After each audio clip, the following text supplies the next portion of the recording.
참고로 구약의 위경의 솔로몬 지혜서라고 있는데요. 상당히 히브리서 1장 1절의 내용과 유사한 것이 있습니다. 이렇게 읽습니다. 지혜 속에 있는 정신은 영리하며 거룩하고 유일하면서 다양하며 정묘하다. 그리고 민첩하고 명료하며 맑고 남에게 고통을 주지 않으며 자비롭고 날카로우며 강인하고 은혜로우며 인간에게 빛이 된다. 항구하며 확고하고 동요가 없으며 전능하고 모든 것을 살피며 모든 마음과 모든 영리한 자들과 모든 순결한 자들과 가장 정묘한 자들을 꿰뚫어 본다. 지혜는 모든 움직임보다 더 빠르며 순결한 나머지 모든 것을 통찰한다. 지혜는 하나님이 떨치시는 힘의 바람이며 전능하신 분께로부터 나오는 영광의 티없는 빛이다. 그러므로 티끌만한 점 하나라도 지혜를 더럽힐 수 없다. 지혜는 영원한 빛의 찬란한 광채이며 하나님의 활동력을 비춰주는 티없는 거울이며 하나님의 선하심을 보여주는 형상이다. 지혜는 비록 홀로 있지만 모든 것을 할 수 있으며 스스로는 변하지 않으면서 만물을 새롭게 한다. 모든 세대를 통하여 거룩한 사람들의 마음속에 들어가서 그들을 하나님의 벗이 되게 하고 예언자가 되게 한다. 이처럼 디아스포라 유대인들에게는 한 인물에 대한 기대감이 있었습니다. 지혜서는 불명확한 정체성의 지혜를 말하고 있으나 히브리서는 지혜이신 하나님 아들을 지목하고 있는 것이죠. 그래서 우리는 아들의 삼중직을 이렇게 정리할 수가 있습니다. 계시를 최종 제공하신 선지자, 우리 죄를 정결케 하신 제사장, 하나님 우편에 앉아 계신 왕, 특별히 7장 1절 이하에서 앞서 받은 멜기세덱 계열의 왕으로서 그리고 제사장으로서 아들이 부각되고 있는 점 나중에 살펴보시기 바랍니다. 결론 부분으로 1장 4절에서 천사보다 뛰어나신 아들에 대해서 말씀을 하고 있습니다.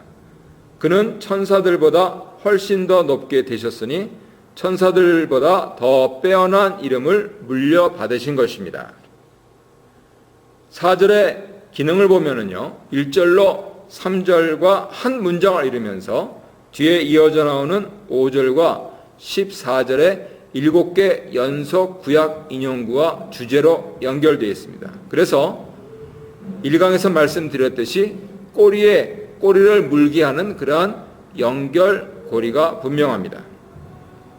나아가서 더 빼어난이라고 세 번역에는 번역되어 있는데 크레이톤, 더 뛰어난 기독론을 시작하고 있죠. 우리는 선지자들이나 심지어는 천사에 대해 들어도 혹은 모세나 아론에 대해 들어도 마치 이 지상에 속한 그런 것들만 생각하기 쉬운데요.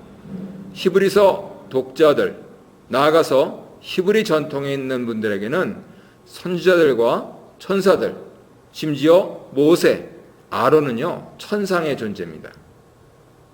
옛날 르네상스 시대에 모세를 그린 그림들을 보면은 뿔을 이렇게 그려놓은 것들도 있죠.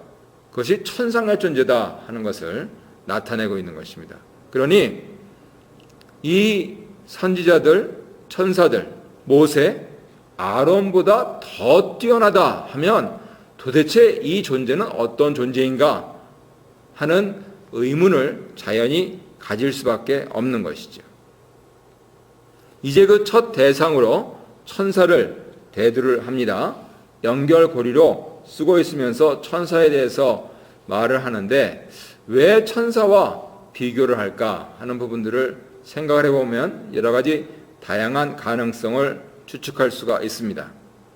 어떤 분들은 쿰란 공동체 천사, 메시아 사상에 대한 비판이다 하시는 분도 있고 골로새 2장 18절에서 말씀하는 것처럼 초대교회의 천사 숭배 사상을 비판하는 것이다 말씀하시는 분도 있고 천사에서 선지자로 이렇게 말씀이 계시가 되지요.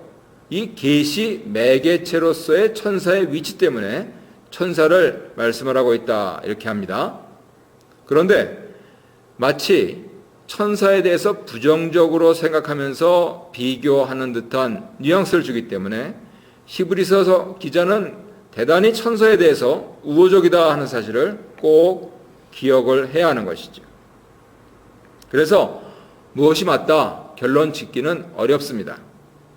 히브리서 기자가 우호적인 태도를 취하면서도 천상의 존재로서 영물로서 천사를 그리스도와 첫 번째 비교를 하고 있죠. 물론 그 앞서 선지자 1절에서 나왔습니다만 지금 계속해서 논증해 나가는 주요한 첫 대상은 천사라 하는 말씀이죠. 아들이 천사보다 뛰어난 이유는 그들보다 더 탁월한 이름을 상속받으셨기 때문이다 라고 4장 하반절에서 말씀합니다. 천사들보다 더 빼어난 이름을 물려받으신 것입니다. 이름을 상속받으셨다 하는 것은 아들의 선제 권리죠. 아들이니까 상속받는 겁니다. 내가 노력해서 얻은 것이 아니고 아들이기 때문에 그 빼어난 이름을 상속받으셨다 하는 것입니다. 그래서 전체적으로 이렇게 결론을 지을 수가 있습니다. 탁월한 헬라 문법을 통해서 아들 하나님의 아버지 하나님 세계 사람들과의 관계에서 선제하심부터 최종 지으심까지 그리스도의 존재로부터 계시까지 그리스도의 뛰어난 능력을 찬송한 것이다 하는 것이 바로 히브리서 전체를 시작하는 1장 1절부터 4절까지의 주 내용이 되겠습니다.